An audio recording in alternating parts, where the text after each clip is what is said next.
Chantal Goya était la marraine fée de l'enfance française. Sa voix résonnait dans les chambres d'enfants, ses chansons comme Bécassine et Un lapin devenaient des berceuses pour des générations. Vêtue de costumes éclatants et entourée de peluches, elle avait construit un monde où rien de mal ne pouvait arriver. Mais derrière ce sourire vivait une femme affrontant en silence le chagrin, la maladie, le rejet et la peur. Pendant des décennies, elle a enfoui les vérités les plus sombres sous des couches de velours et de paillettes. Aujourd'hui, Chantal Goya se confie enfin. Et ce qu'elle révèle brise l'illusion de l'étoile parfaite et intouchable. Une jeune femme qui ne voulait pas être sous les projecteurs.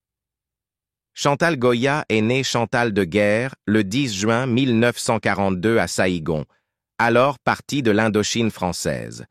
Sa venue au monde s'est faite dans un contexte terrifiant. La Seconde Guerre mondiale faisait rage, les forces japonaises occupaient le Vietnam et la structure coloniale française s'effondrait. Son père était un fonctionnaire colonial français et sa mère, femme au foyer, tentait de préserver un semblant de normalité alors que la violence grondait aux portes. Comme de nombreuses familles européennes vivant à l'étranger pendant la guerre, les de Guerre furent bientôt contraints de fuir. Chantal n'était qu'un tout petit lorsque la famille quitta Saïgon pour s'installer en France, un pays encore traumatisé par l'occupation nazie. La famille s'installa d'abord dans le village de Dreux avant de déménager dans la région de Poissy, en Île-de-France. Malgré la quiétude apparente de la campagne française d'après-guerre, Chantal vécut une enfance marquée par une vie familiale fragmentée. Le mariage de ses parents était tendu et la sécurité financière précaire. Son père, autrefois homme d'autorité en Indochine, peinait à s'adapter à une existence diminuée dans un monde post-colonial. Cette perte de statut nourrissait une tension silencieuse au sein du foyer. Une impression d'avoir appartenu à quelque chose de plus grand qui s'était désormais évanoui. Elle fréquenta une école catholique où la discipline était rigoureuse et les émotions mal vues. Chantal, fille sensible et introvertie, apprit très tôt à dissimuler son malaise sous une politesse maîtrisée. Elle excellait en littérature et en histoire, attirée davantage par les mots que par la musique, fascinée par le pouvoir du récit. « Je n'étais jamais celle qui parlait fort », confia-t-elle des décennies plus tard dans une rare interview. « J'aimais observer et écrire. » Son rêve était de devenir reporter de guerre, voyager à travers le monde pour documenter la vérité. Le journalisme, pour elle, relevait d'une vocation. Après le baccalauréat, elle s'inscrivit à la Sorbonne pour y étudier la littérature et les sciences politiques. Elle se retrouva plongée dans l'effervescence intellectuelle des années 1960. Les manifestations, la nouvelle vague, les idées radicales et l'odeur de révolution dans les cafés enfumés. Mais contrairement à ses camarades, Chantal ne se laissa pas emporter par le tumulte. Elle restait en retrait, l'observatrice discrète dans un coin, carnet à la main. C'est lors de l'un de ces rassemblements qu'elle rencontra Jean-Jacques Debout en 1964. Il était tout ce qu'elle n'était pas, extraverti, théâtral, débordant d'ambition musicale. Déjà reconnu dans le monde de la pop française pour ses collaborations avec Johnny Hallyday et Sylvie Vartan, Debout fut immédiatement fasciné par l'élégance fragile de Chantal. Il la convainquit de chanter, bien qu'elle n'ait jamais reçu de formation. D'abord réticente, chanter en public la terrorisait, elle finit par céder à l'insistance de Debout. En 1966, elle adopta le nom de scène Chantal Goya, un hommage au peintre espagnol Francisco Goya, dont des gravures ornaient les murs de la maison familiale. Cette même année, elle fit ses débuts au cinéma dans Masculin-Féminin de Jean-Luc Godard, film devenu emblématique de la nouvelle vague. Elle y interprétait Madeleine Zimmer, une chanteuse pop, une ironie prophétique, une œuvre d'art qui annonçait une vie qu'elle n'avait pas encore choisie. Le style de Godard, cryptique et provocateur, rendit le tournage difficile. Chantal, timide et sans expérience, s'y sentit souvent perdue. Mais son détachement naturel apporta à son jeu une authenticité troublante qui ne passa pas inaperçue. Bien que le film la propulsât sous les projecteurs, elle se sentit mise à nu. « Je ne voulais pas être connue. avoua-t-elle plus tard. Je voulais juste vivre tranquillement. La même année, elle épousa Debout et donna naissance à leur fils Jean-Paul. Leur fille Clarisse naquit en 1968. Tandis que sa famille grandissait, sa notoriété aussi, mais elle ne s'y sentait jamais à l'aise.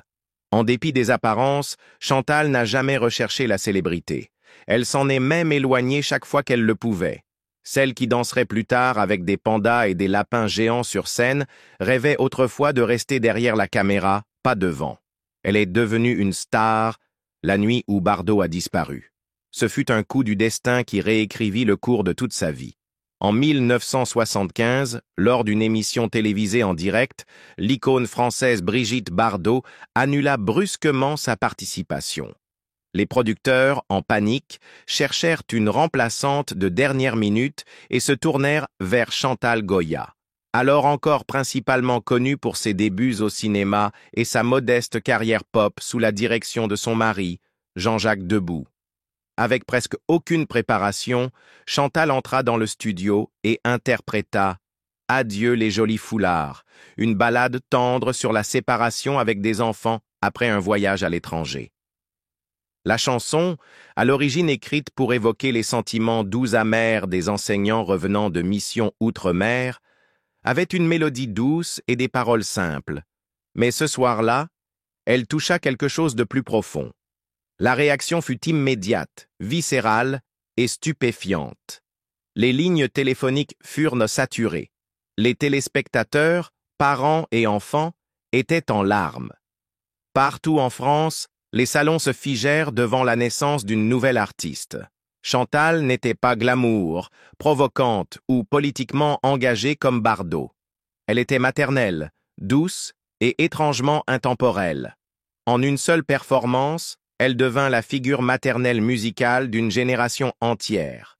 Et cela s'était produit presque par accident. Avant cette nuit décisive, l'identité artistique de Chantal restait floue.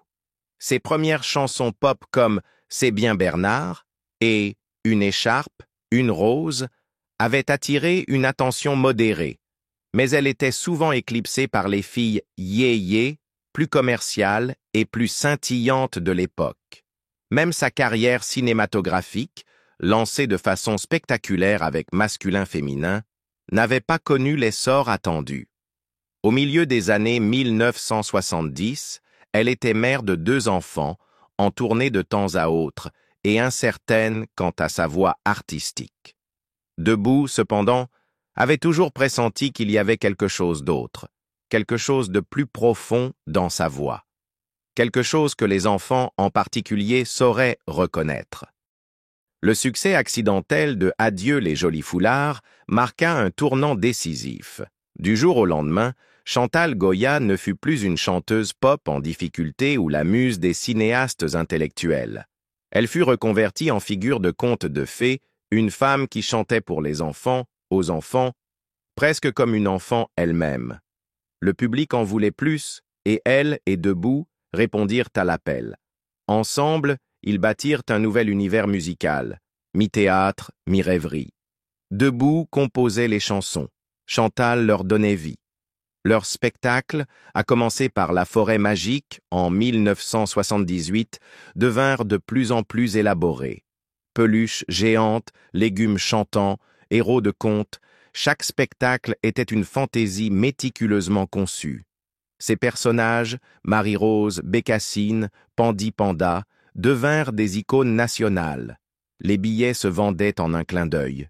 Les parents faisaient la queue avec des poussettes. Des écoles entières venaient assister aux représentations en groupe, mais derrière les chansons joyeuses et les lumières vives de la scène, une transformation plus subtile s'opérait. Une transformation que Chantal vivait en silence. Elle ne faisait plus seulement semblant d'être un personnage. Elle était ce personnage. Les médias français la surnommèrent la chanteuse pour enfants. Et dès lors, on attendit d'elle qu'elle reste figée dans ce rôle. Toujours souriante, toujours réconfortante, toujours innocente. En privé, elle commença à ressentir le poids psychologique de cette attente.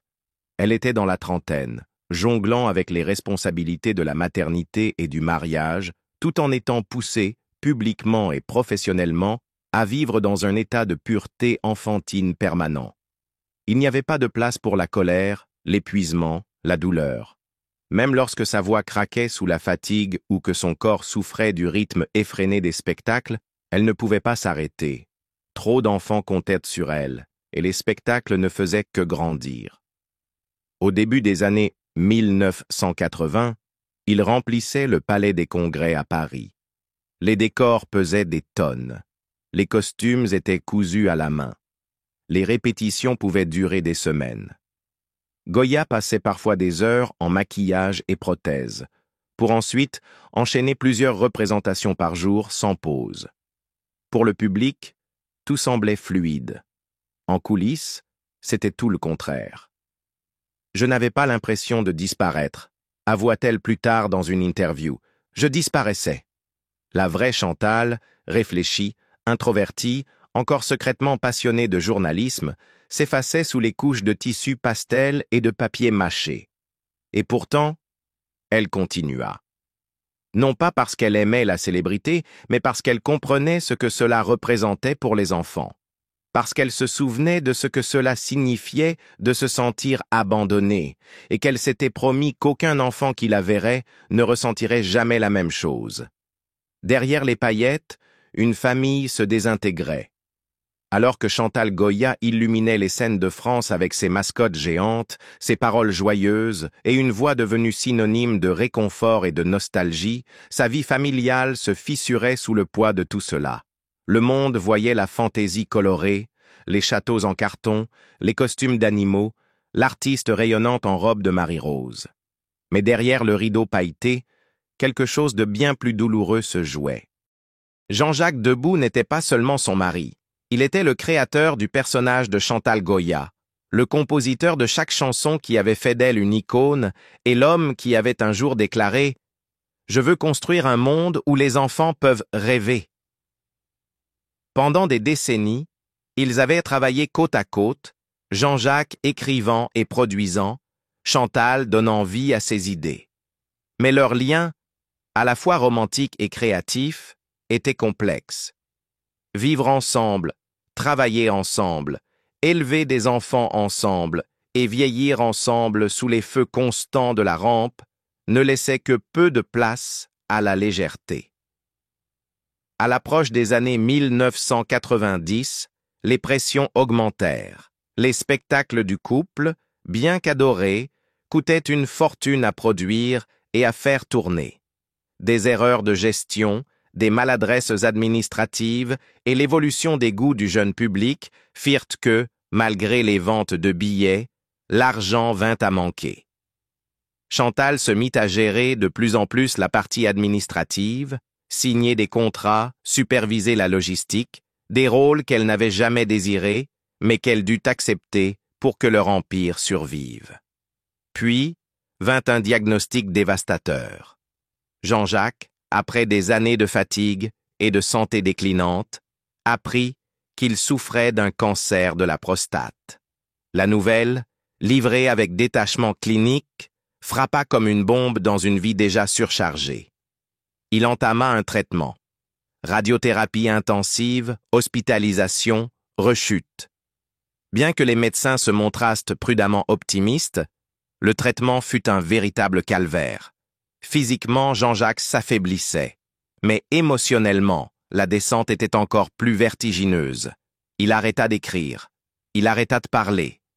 L'homme qui autrefois remplissait les pièces de chansons et d'idées fantasques devint méconnaissable, replié sur lui-même.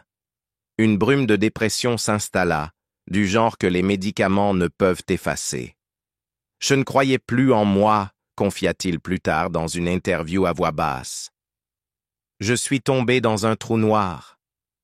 Et c'est Chantal qui se tint au bord de ce trou, refusant de le laisser tomber plus bas. Elle l'accompagnait à chaque rendez-vous, s'asseyait à son chevet pendant d'interminables heures de silence, cuisinait des plats qu'il refusait souvent de manger.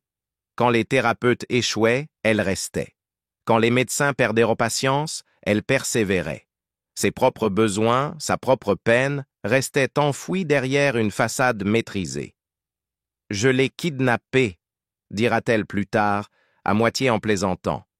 Elle voulait dire qu'elle l'avait arraché au désespoir, ramené vers la lumière avec pour seules armes son amour têtu et sa résilience. Mais il ne faisait aucun doute. Elle lui avait sauvé la vie. Pendant ce temps, elle continuait de se produire. Toujours en costume, toujours sur scène dans des salles combles, toujours souriante en chantant chaque couplet de « Allons chanter avec Mickey ». Pour le monde, elle était la même Chantal, éternelle, douce, intemporelle. Personne ne voyait l'effondrement silencieux en coulisses. Personne ne demandait si elle allait bien. Ses enfants avaient grandi, chacun suivant son propre chemin, mais la maison semblait plus vide que jamais. Elle rentrait chez elle après avoir chanté pour des milliers de spectateurs, pour s'asseoir seule dans la cuisine, se demandant si l'homme à l'étage parlerait ce jour-là. Sa voix, si joyeuse sur scène, commençait à porter des fêlures à huis clos. Et pourtant, elle continua. Car s'arrêter aurait signifié admettre à quel point tout était devenu fragile. Alors elle chantait, non pour fuir, mais parce qu'elle n'avait nulle part où aller, parce qu'elle avait besoin des applaudissements pour étouffer le silence, parce que pour Chantal Goya, même le chagrin devait porter un costume. Le temps rattrapait, et sa douleur aussi. À un âge où la plupart des artistes se seraient depuis longtemps retirés des projecteurs, Chantal Goya fit l'impensable. Elle y retourna. Pas par nostalgie, ni pour une tournée d'adieu, mais pour quelque chose de plus intime, de plus nécessaire. À plus de 80 ans, elle redonna vie à son univers, un monde de marionnettes et de rêves pastels, de guignols et de lapins, de pandas et de Marie-Rose. C'était le même monde qu'elle avait créé des décennies plus tôt, mais cette fois, la fantaisie montrait ses coutures. La tournée 2023 à 2026 était annoncée comme une célébration, une renaissance des personnages adorés qui avaient enchanté des générations d'enfants. Mais dès que Chantal monta sur scène, c'était évident. Ce n'était plus la même femme. Ses mouvements étaient pontés plus lents.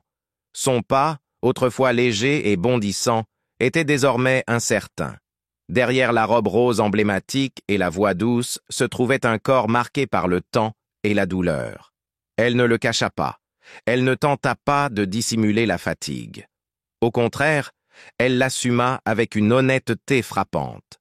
Dans une interview accordée à Télé 7 jours en 2023, elle révéla ce que beaucoup avaient discrètement remarqué. Parfois pendant les spectacles, j'ai des problèmes d'équilibre. Mais alors, Panda et Lapin m'aident à marcher. Elle souriait en le disant, mais les mots étaient lourds. Les personnages qu'elle animait autrefois l'aidaient désormais à rester debout. Les rôles s'étaient inversés. La femme qui avait bâti un royaume de merveilles pour les autres s'appuyait, littéralement, sur ses propres créations pour continuer. Le symbole était impossible à ignorer. Voici Chantal Goya, la marraine éternelle de l'enfance en France, physiquement soutenue par les rêves qu'elle avait elle-même créés. Et tandis que le public applaudissait et chantait les vieilles chansons, beaucoup quittaient la salle en essuyant leurs larmes. Ils n'assistaient pas simplement à un spectacle, ils étaient témoins du passage du temps, rendu visible, personnel et profondément humain. Chantal ne ralentissait pas, au contraire, elle intensifiait ses engagements. « Tant que je peux tenir debout, je serai sur cette scène », confia-t-elle à un journaliste. Il ne s'agissait pas d'argent, ni même entièrement d'héritage. Il s'agissait de liens. Son public, autrefois composé d'enfants aux yeux grands ouverts et aux doigts collants, était désormais rempli d'adultes, parfois accompagnés de leurs propres enfants. Ils ne revivaient pas seulement leur passé. Ils revenaient vers celles qui, un jour, leur avaient offert de la lumière dans leurs moments les plus sombres. Et peut-être que Chantal avait autant besoin d'eux que d'elle. Après des années de silence, de sacrifices et de chagrin privé, les applaudissements signifiaient plus que jamais. C'était une forme d'oxygène, un rappel qu'elle comptait toujours, pas en tant que personnage, ni en tant que marque, mais en tant que femme, ayant versé son âme dans une fantaisie fragile qui avait, d'une manière ou d'une autre, traversé les décennies.